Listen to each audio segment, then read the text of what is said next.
This video is going to help you if you feel too connected to people from your past, like your parents or past lovers, past partners. I'm going to be discussing quantum entanglement from a few different angles. I'm going to be covering energetic imprints, energetic cords, feelings of obligation and guilt that we have, the inability we can have to determine whether or not our motives are our own, and whether we're acting from our own place of desire or somebody else's desire for us, and a few other things, so stay tuned. My name is Adam. Welcome back to my YouTube channel. Before we get started, I just want to let you know I have a free energy clearing. It's in the description below. This will help you to disentangle from people if you set the intention to do it before you do the meditation clearing.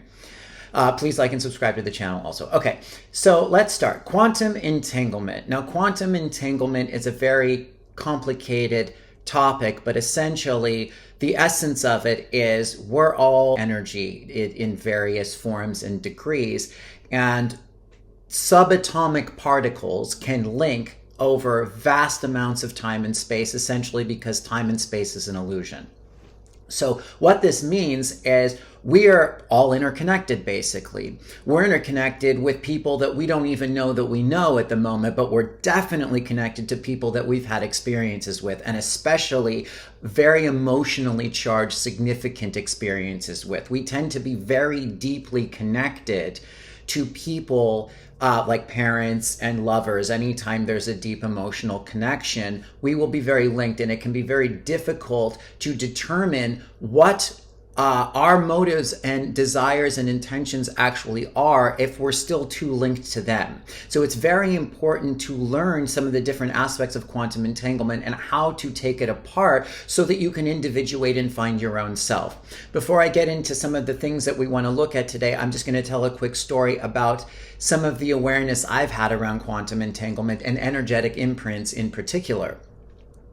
I have always felt very shy and very reserved. I've just always kind of been that way. But I struggled with this pattern since I was a little kid, feeling like very left out and isolated and alone in social situations, and feeling very like I had very low self-esteem and self-confidence around speaking, around talking, and around kind of who I am. I don't know, I'm sure you can relate to being in a social circle and saying something and feeling like, oh God, that was stupid. Like, oh, what I just said was so dumb and weird, and nobody likes me and everybody thinks I'm different. Sometimes this was true, sometimes it was just my perception, and it always bothered me very deeply on a personal level. However, as I grew up more and more, I started to see that a lot of this wasn't necessarily my energy. I got it from my dad.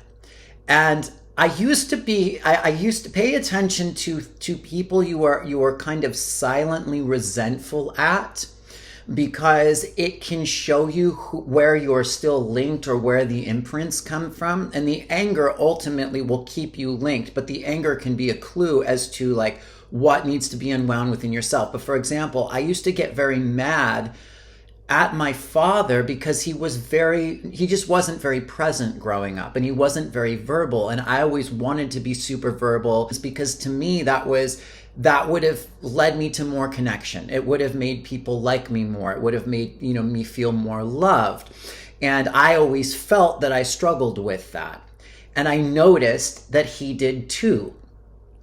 And it's interesting because as he was an alcoholic, and he wasn't abusive in any way, but growing up, he was just very not there. He emotionally wasn't there. Mentally, he wasn't there. He was always extremely quiet. He didn't really speak at social events and gatherings. And I kind of always felt like, where's my dad, right? And then he got sober, and he changed a bit, and now he has dementia. But in his dementia, it's interesting to hear the stories that he tells about himself, because I can see what he remembers. There are stories that stick in his mind that he tells over and over and over and over again. And one of the stories that he always tells is how when he was a little kid, His two sisters always they had this room together. They were close, and he was always alone by himself in his own room. And I'm always like, well, Dad, why would you want to share a room with a sibling? No one wants to the point is, his memory is that he was very isolated, very by himself, and just felt like kind of weird and alone. And that energy, I noticed, is the same energy that's in me. So I would check to see if there's certain like kind of patterns that you have that maybe you're not yours. Okay, so the first thing I want to get into is energetic imprints. Now, this example with my dad is an energetic imprint, and we get imprinted all the time, but especially from 0 to 7. So we get imprinted in the womb from our mother, we get imprinted from both our parents in the womb, and we get imprinted as we're growing 0 to 7, just by being around them. It doesn't matter what they say, it doesn't matter what they do. Those things do affect us, but it's like a copy-paste sort of thing. It's like you're basically just copy-pasting their own beliefs and perceptions about themselves onto you. So for example, with me, I copy pasted my dad's, social awkwardness or whatever that is. Okay.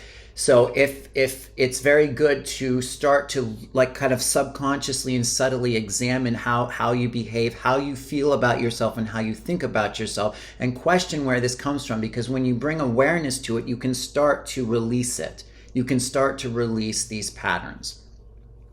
The next aspect of quantum entanglement, it comes down to energetic cords.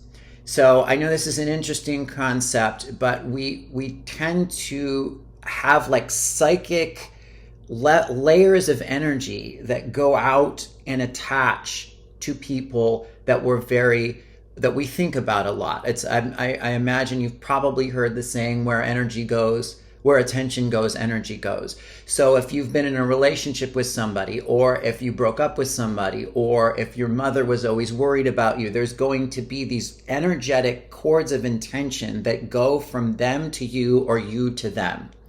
Now, sometimes these are positive, but a lot of times they're negative. If they're based in anger, if they're based in resentment, if they're based in envy, if they're based in fear, worry, anxiety, control, attachment. Attachment essentially is just fear, but a lot of this comes down to attachment. There will be these links, and when there's these links, their energy is coming into your space, it's coming into your subconscious mind.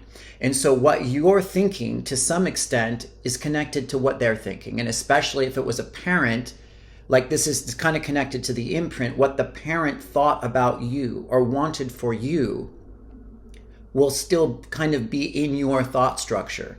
And the more there are these cords, the harder it's going to be for you to really figure out what it is that you want. And you can cut these cords simply by becoming aware of them and asking your higher self or your spirit guides or whatever you believe in to unlink for all time, space, dimensions, all layers of existence, unlink from any non-beneficial psychic cords that you have to anyone. But it does help to call a particular person in mind and do this. Okay, the next thing, feelings of obligation. Feelings of obligation are a very important part of quantum entanglement, because the feelings of obligation and guilt and obligation really link you to people. And if you feel what that feels like, feeling like, I feel I owe this person somebody, or something, or I need to do something for this person. Okay, that could be a link from your past to somebody that you're not really that in touch with anymore, but your thought structure, your subconscious mind will develop perceptions and perspectives very subtly based on these feelings of obligation to people from your past that may still be dictating your behavior in the moment. So if you want to disentangle from influences that no longer serve you, it's very good to look at where you feel guilty and where you feel obligated, and who do you feel obligated to, and what do you feel obligated to do. Like, I'll give you an example in my own life. I've just realized this recently. My mother is a wonderful person. I love my mother. But my mother growing up had ideas about how I needed to be of service to people. And what that led me to believe, not intentionally, she didn't really intentionally make me think this, but I developed this belief, was that if I didn't behave in the ways that she wanted me to behave, I was self-centered. And what I've realized is that I just am a different person, and I express myself in a different way, and I express love in a different way. Like, for example, I'm not a huge caretaker person. Like, I don't mind doing it. I will do it for people. But I'm more someone who likes to do this. I like to take my experience and come up with like insights and revelations and breakthroughs and give this information to people to help them untangle their own selves so they can find peace and love. And I very much love to do that. And I very much care about people, and I want to do that for them. I'm not exactly somebody that loves to go into a nursing home and change someone's diaper. Like, that's just not my thing. I will if I have to, but some people love to do that. I don't.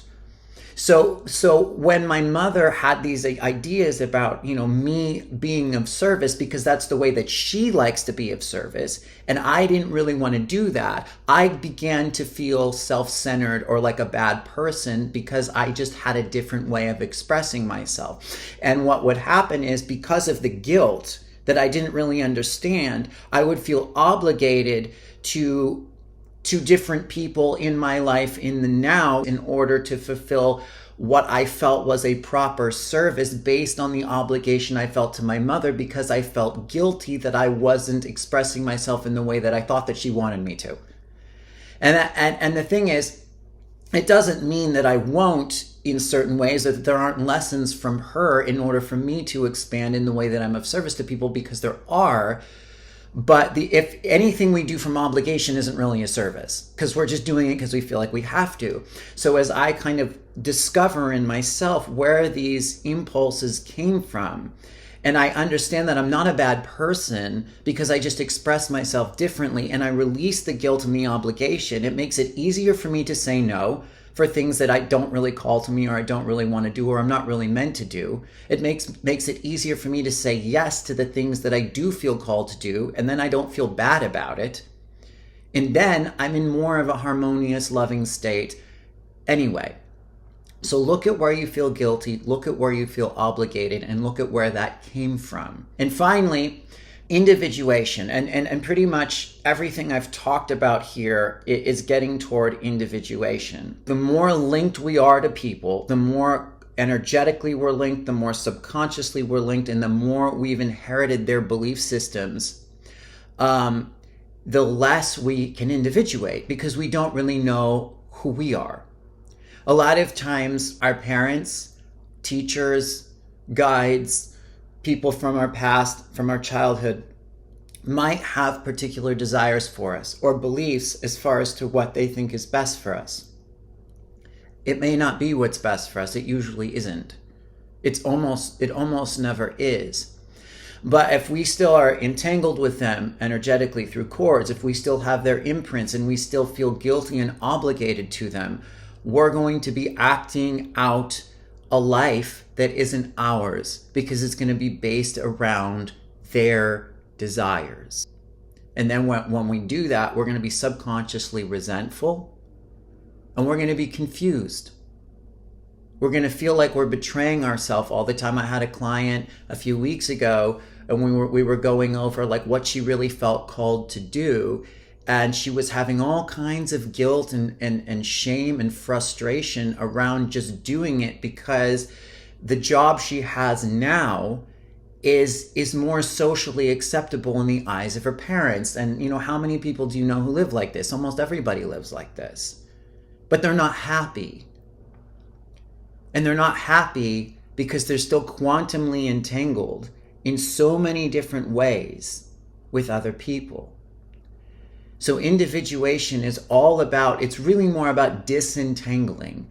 It's about disconnecting, releasing the imprints, releasing the cords, releasing the feelings of obligation, identifying where they are, so that you can create a clear space and reset and connect to your own energy and get the ideas, the impulses, the guidance for where you want to go from you. And you don't really know that until you do this. So something you can do is ask your higher self in meditation, ask your spirit guides in meditation to cut any non-beneficial cords to people from your past. Unlink. You always want to unlink. Like we basically, anytime you watch a movie, anytime you put your attention anywhere, if you don't consciously unlink, you usually are still somewhat linked. Like if you go hang out at a bar and you come home, you might have dreams that relate to some of the people in that bar because your consciousness is still linked to that experience. So when you leave anywhere, especially if it's not perfectly, divinely, amazing energy, consciously ask to unlink from the experience and unlink from the people. And you can do this with all the people from your past. You can do a meditation, call the different people into your mind and ask your higher self to unlink in any ways that are non-beneficial. Because again, some people, it's a positive dynamic and that's okay to keep. Your higher self will know what is not serving you, and it will help you to start to cut these cords, cut these imprints, and then really look at where you feel guilty, where you feel obligated, and where you feel angry at being yourself. Because the greatest gift you can give anyone, including your family, regardless of what they think or believe, is to be yourself, is to truly step into your power, your individuation. And when you do that, you heal you and you heal them and you heal the people around you without trying. You're just a natural healer because you're just in a higher vibrational space. So let me know how this goes. Let me know if you have any questions, any revelations, breakthroughs. Thank you very much. I appreciate the support. Other than that, I look forward to next time, and peace.